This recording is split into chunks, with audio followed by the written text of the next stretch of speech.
कहते हैं कि हर इंसान को अपने किए हुए पापों की सज़ा ज़रूर मिलती है। इस संसार में एक ना एक दिन उसे अपने पापों का हिसाब ज़रूर चुकाना पड़ता है।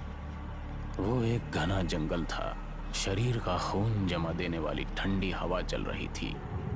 उस घने जंगल के बड़े बड़े लंबे और पेड़ के साए रात के समय में बड़े ही विचित्र आकृति बना रहे थे। ठंडी हवा की रफ्तार से ऐसा प्रतीत हो रहा था मानो कि कुछ समय बाद उस जंगल में कोई भयानक तूफान आने वाला हो। एक लग्जरी कार उस घने जंगल की सड़क को चीरती हुई दौड़ती चली जा रही थी। उस कार के अंदर दो लोग सवार थे, चार्ल्स और राहुल। चार्ल्स बड़ी सावधानी पूर्वक गाड़ी चला रहा था और वहीं उसके बगल में बैठा हुआ राहुल खिड़की के बाहर का दृश्य देखने में व्यस्त था।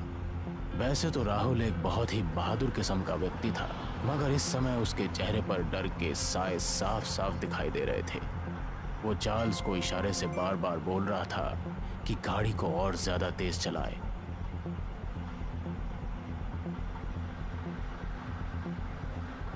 राहुल के बार बार बोलने पर चार्ल्स ने अपनी गाड़ी की स्पीड तेज कर दी थी, मगर रात के समय में वो ज्यादा गाड़ी की स्पीड तेज नहीं कर सकता था। राहुल का बार बार तेजी से गाड़ी चलाने का इशारा करना चार्ल्स का ध्यान भटका दे रहा था। इस बार भी राहुल ने चार्ल्स को गाड़ी तेज चलाने का इशारा किया ही था कि तभी कार अचानक झटके देते हुए रुक गई।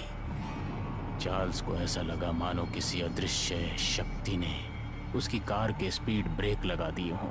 अगर चार्ल्स गाड़ी चलाने में निपुण ना होता तो अब तक तो गाड़ी पलट जाती।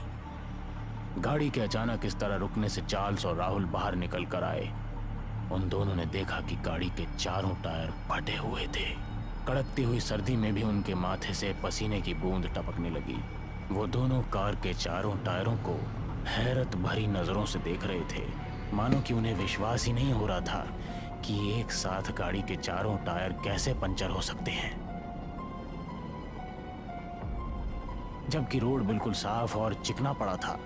वो दोनों ये सारी बातें गहराई में सोच ही रहे थे कि तभी अचानक उन दोनों को ऐसा लगा जैसे कि कोई बहुत टाइगर की रफ्तार से उनके सामने से निकलकर जंगल के अंधेरे की गहराइयों में खो गया। उन दोनों का ध्यान कार के टायरों से तुरंत हटकर जंगल की ओर जाने वाले उस अदृश्य प्राणी की तरफ लग गया। कोई तो था जो बड़ी फुर्ती से उन दोनों के सामने से निकलकर अंदर गया था। अब दोनों के चेहरे की लकीरें साफ साफ झलकने लगी। वो सोचने लगे, इस घने जंगल में क्या वो सुबह तक जीवित भी रह पाएंगे या नहीं, क्योंकि जंगल बहुत घना था और दूर दूर तक आबादी का कोई नामो निशान नहीं था। अचानक उन दोनों को जैसे कुछ याद आया। उन दोनों ने अपनी जेब से तुरंत मोबाइल निकाल लिए, मगर मोबाइल की स्क्रीन को देखकर उनके चेहरे और ज्यादा निराश हो गए, क्योंकि मोबाइल की स्क्रीन पर नेटवर्क का नामो निशान ही नहीं था। वो किसी को मदद के लिए कॉल भी नहीं कर सकते थे। चारों ओर अजीब सा कोहरा छाने लगा था। इसी कोहरे के बीच अचानक चार्ल्स की नजर जंगल के बीचों बीच बने हुए एक बहुत बड़े मेंशन हाउस पर चली गई। जंगल में बने हुए मेंशन हाउस को देखकर चार्ल्स की आंखों में विस्मय की परछाइयां लहराने लगी, मगर दूसरी तरफ उसे थोड़ा सही भी महसूस हुआ, या ये सोचकर कि आधी रात के वक्त जंगल में रात बिताने का उन दोनों का कोई सुरक्षित स्थान तो मिल गया। चार्ल्स ने राहुल की ओर देखकर कहा कि हम दोनों को रात उस मेंशन हाउस में गुजार लेनी चाहिए। सुबह हम किसी को भी मदद के लिए बुला सकते हैं। तो वहीं दूसरी तरफ राहुल किसी भी हाल में उस मेंशन हाउस की ओर जाने के लिए तैयार ही नहीं था। राहुल का कहना था कि कुछ क्षण पहले ये जंगल वीरान नजर आ रहा था, अचानक ये मेंशन हाउस कैसे उत्पन्न हो गया। राहुल की बात सुनकर चार्ल्स राहुल के कंधे पर हाथ रखते हुए बोला कि हो सकता है कि ड्राइविंग की वजह से हम दोनों इस मेंशन हाउस को ना देख पाए हों। जो भी हो, हमारे पास उसके अंदर जाने के अलावा और कोई रास्ता नहीं है। अगर हम दोनों उस मेंशन हाउस के अंदर नहीं गए तो यहाँ पर कुछ भी हो सकता है। चार्ल्स की बात में राहुल को दम नजर आया। राहुल ने मेंशन हाउस की ओर जाने की हामी भरती। वो दोनों धीरे धीरे कदमों से उस मेंशन हाउस की ओर बढ़ने लगे, मगर जैसे जैसे उनके कदम बढ़ रहे थे उन दोनों को अपना दिल डूबता हुआ सा महसूस हो रहा था। पता नहीं क्यों उसे वो मेंशन हाउस उन्हें बहुत ही जाना पहचाना मालूम पड़ रहा था। कुछ ही समय बाद वो दोनों मेंशन हाउस के अंदर खड़े हुए थे कि उन दोनों ने देखा कि उस मेंशन हाउस की दीवारों पर बड़े बड़े चीते की खालें टंगी हुई थी और वहां आसपास सन्नाटा पसरा हुआ था। वो हाउस अंदर से पूरी तरह से खाली नजर आ रहा था। तो वहीं दूसरी तरफ उस मेंशन हाउस के हॉल में बने हुए आतिशदान में लकड़ियां जल रही थी, जो ये बता रही थी कि ये मेंशन हाउस पूरी तरह से खाली नहीं है, कोई ना कोई यहाँ पर जरूर है। राहुल और चार्ल्स आतिशदान के करीब जाकर बैठकर अपने हाथ सेकने लगे। दरअसल चार्ल्स और राहुल कोई आम व्यक्ति नहीं थे, बल्कि वो दोनों एक जासूस थे। और तो और वो दोनों इस देश में भी नहीं रहते थे। कल रात उन दोनों के पास उनके ही किसी एजेंट का कॉल आया। उस एजेंट ने उन दोनों को अर्जेंट इसी जंगल के आसपास बुलाया था, मगर अपनी मंजिल तक पहुंचने से पहले ही उनकी कार के चारों टायर पंचर हो गए और इस वक्त वो दोनों जंगल के सन्नाटे में बने हुए उस मेंशन हाउस के अंदर आतिशदान में अपने हाथ ताप रहे थे। उन दोनों को भूख भी लग रही थी। राहुल चार्ल्स से खाने को लेकर कुछ कहने ही वाला था कि तभी उन दोनों के कानों में सीढ़ियों से किसी के नीचे उतरने के कदमों की आहट सुनाई दी। वो दोनों खड़े होकर तुरंत सीढ़ियों की ओर देखने लगे। उन दोनों ने देखा कि एक सुंदर महिला मुस्कुराती हुई एक छोटी बच्ची के साथ उन दोनों की ओर ही चली आ रही थी। उस सुंदर महिला ने ब्लैक कलर की नाइटी पहन रखी थी और उसके ठीक बगल में एक 10 वर्षीय लड़की जिसने एक ब्लैक कलर की मोटी जैकेट पहन रखी थी उन दोनों को देखकर मुस्कुराने लगी। कुछ ही देर में वो महिला अपनी बच्ची के साथ चार्ल्स और राहुल के सामने खड़ी हो गई और उन्हें सवालिया नजरों से देखने लगी। चार्ल्स ने मुस्कुराते हुए उससे कहा कि वो दोनों मुसाफिर हैं।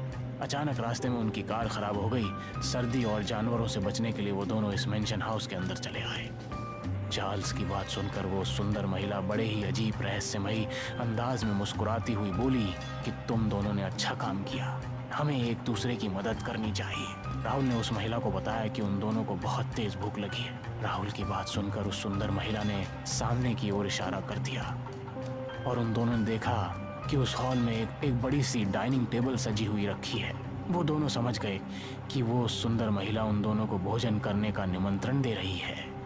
वो दोनों धीरे धीरे कदमों से उस डाइनिंग टेबल की ओर बढ़ गए। उस महिला ने अपनी 10 वर्षीय बेटी को एक चेयर पर बैठा दिया और वहां से गायब हो गई। वो बच्ची उन दोनों को अजीब से अंदाज में घूरे जा रही थी। पता नहीं क्यों राहुल और चार्ल्स को उस बच्ची के घूरने का अंदाज विचलित कर दे रहा था। राहुल को ऐसा महसूस हो रहा था मानो कि उनके सामने कोई जिंदा बच्ची नहीं बल्कि किसी मुर्दा बच्ची को बैठा दिया हो। उन्हें एक अजीब सी घबराहट महसूस होने लगी। वो दोनों उठकर मुस्कुराती हुई उनके करीब चली आई। उस महिला को देखकर अचानक उनका विचलित मन शांत हो गया। उस महिला ने मुस्कुराते हुए उन दोनों से कहा कि उन दोनों को बैठकर भोजन करना चाहिए। उसने ये भी कहा कि भोजन करने के बाद अगर वो चाहें तो सामने वाले रूम में सुबह तक रुक सकते हैं। सुबह तक उसका ड्राइवर आ जाएगा और वो उन दोनों की कार की रिपेयरिंग करवा देगी। ये सुनकर उन दोनों को बहुत शांति मिली। दोनों चुपचाप शांति से भोजन करने लगे। भोजन करने के दौरान ही अचानक राहुल और चार्ल्स की नज़र उस बच्ची पर चली गई। उस बच्ची को देखकर उन दोनों की आंखें दहशत और डर से फटी की फटी रह गई। उन दोनों ने देखा कि उस बच्ची का चेहरा पूरी तरह से काला पड़ चुका था और उसकी आंखों से खून। अचानक उन दोनों के कानों में किसी औरत की गुर्राहट भरी हंसने का स्वर टकराया। उन्होंने देखा कि वो सुंदर महिला एक बहुत ही भयानक रूप में परिवर्तित हो चुकी थी। तभी कोई टाइगर की रफ्तार से उनके सामने आकर खड़ा हो गया। उस व्यक्ति को देखकर उनके बदन में डर की कंपकपी छूटने लगी। वो व्यक्ति कोई और नहीं बल्कि उनका पुराना साथी टाइगर था। वही टाइगर जिसे राहुल और चार्ल्स ने धोखे से मार दिया था।